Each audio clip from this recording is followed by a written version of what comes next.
Hey guys, today we're in the book of Joshua, chapter 6.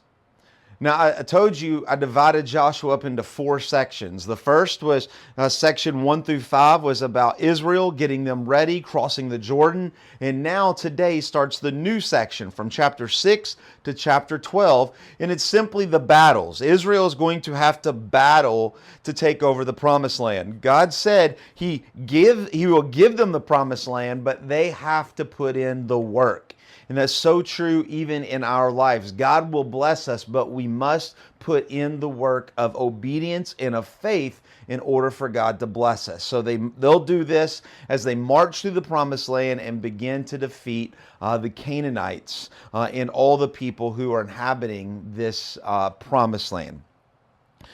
So we'll start in chapter 6. This is probably one of the most famous, but probably it is the famous battle of taking over the promised land, but it is the Battle of Jericho.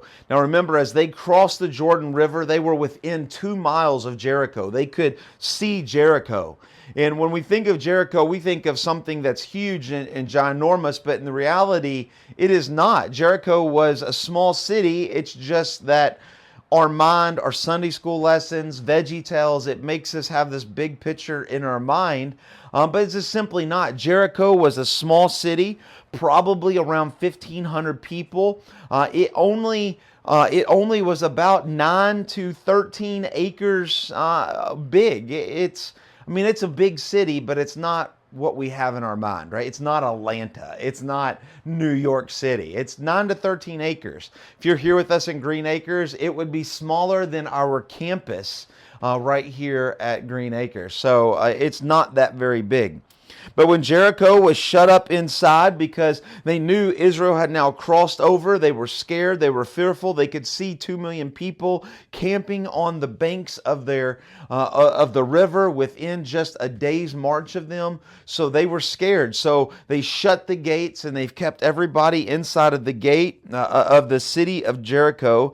And the Lord said to Joshua, "See, I have given Jericho into your hands with its king and mighty men of valor. You shall march around the city, all the men of the war, going around the city once, and you shall do this for 6 days." And so here God's keeping his promise. See, I've given you Jericho. Here's what you're going to do. And Joshua's like, all right. They're getting their swords and their spears and their chariots and everything that they have, right? And God says, no. You're just going to walk around the city. What? You're going to walk around the city one time for 6 days. And so they're going to do this, right? So Sunday, Monday, Tuesday, Wednesday, Thursday, Friday, right? They march around this. But God says, right, on the 7th day you shall go and blow the trumpets. And what will happen? He says that the great wall of the city will fall down flat. In Hebrew, it means to fall upon itself. It means it will just literally crumble. And so it won't even be a pile of rocks to have to climb over. It will fall down flat. And the people shall go up and go into Jericho. So Joshua, the son of Nun, called the priest and did exactly as the Lord said, right? So we see Joshua hearing this command from the commander of the army, from Jesus, right? That he's seen in chapter 5. This commander tells him what to do. He puts faith in God. He does this. He tells Israel this, and Israel has the same faith that Joshua did, and they will do this as well.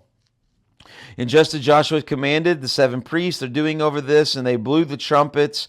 But Joshua commanded the people, "You shall not shout and make a voice." So on the 6 times that they walk around, one time they don't say anything. It's only on the 7th day that they will yell.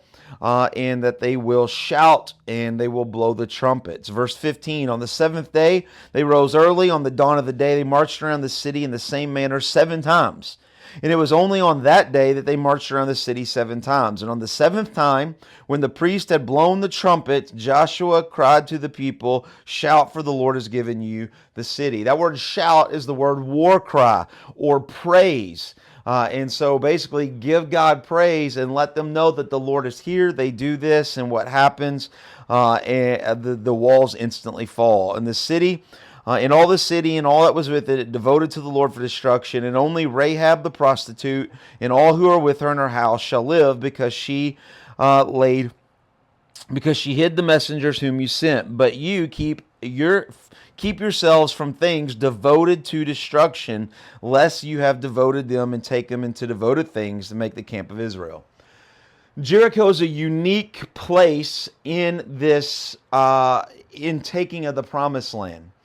As we continue to read, when Israel goes and takes a city, God allows them to keep the spoils of the war.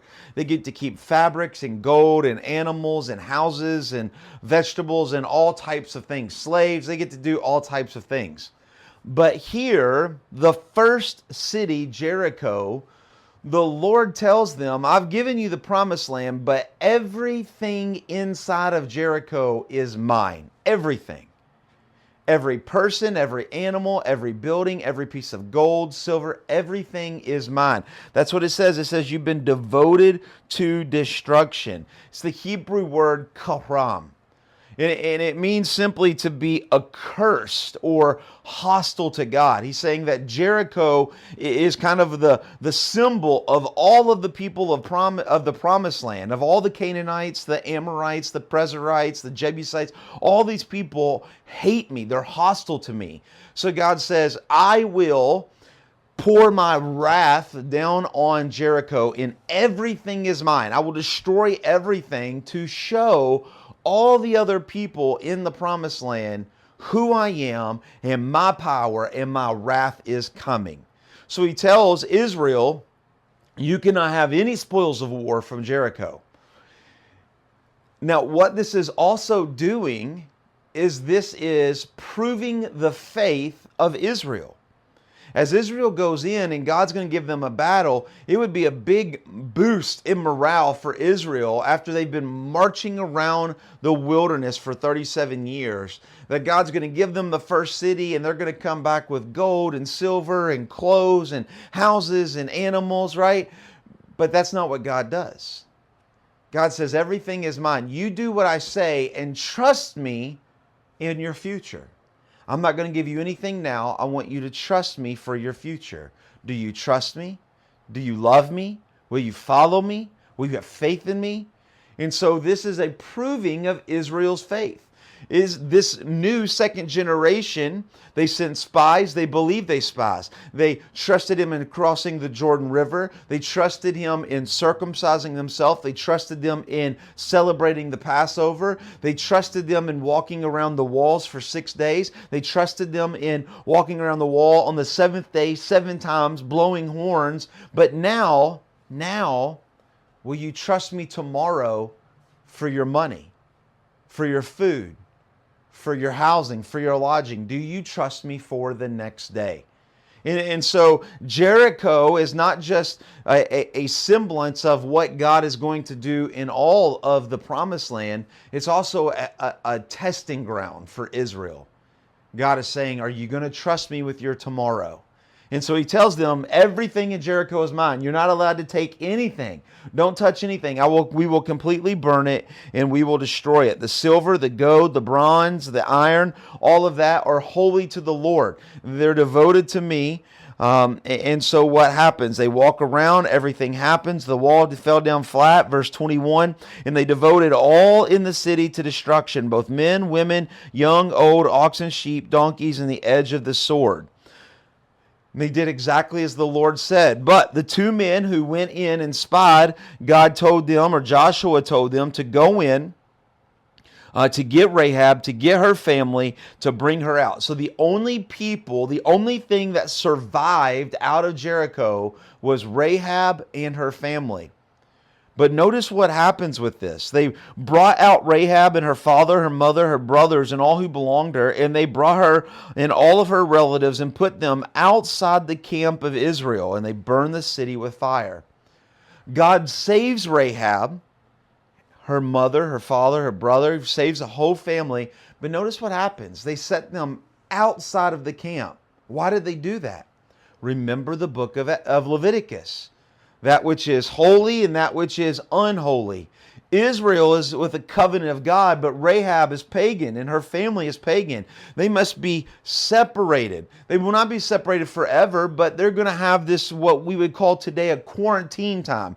They're going to have a spiritual quarantine, right? You remember in Leviticus, the priests would do something and they would have to go outside of the city to kill the goat, right? And they would put the entrails and the things outside of the city, and they would go back in. This is the place that is not holy, and so Rahab and her family would have a spiritual quarantine until God would allow them to come in and be incorporated into Israel, to be under that covenant that was with Israel. And it's exactly what happens. But Rahab the prostitute, her father's household, and all who belonged to her, Joshua saved alive. And she lived in Israel to this day because she hid the messengers whom Joshua sent to spy. And we'll see in Hebrews chapter 11, Rahab is in the hall of faith. We see in Matthew chapter 2 that Rahab is a direct descendant of Jesus Christ, that without Rahab we would not have Jesus. It came through the genealogy. So Rahab was important, but she had to prove her spirituality. She had to prove that she had faith in God. Joshua laid an oath on them at that time, saying, "Cursed before the Lord be the man who rises up and rebuilds the city of Jericho." So after God completely destroys it, Joshua prays a curse on it, and we'll see this curse come true in 1 Kings chapter 16. So they try to rebuild Jericho, and there is a curse that goes to all the children who try to do that. And so the Lord was with Joshua, and his fame was in all of the land. His fame was in all of the land, not just in Israel, but among the Canaanites, the Amorites, the Perizzites, and everything. God is keeping his promise. He is sending out this fear in front of them.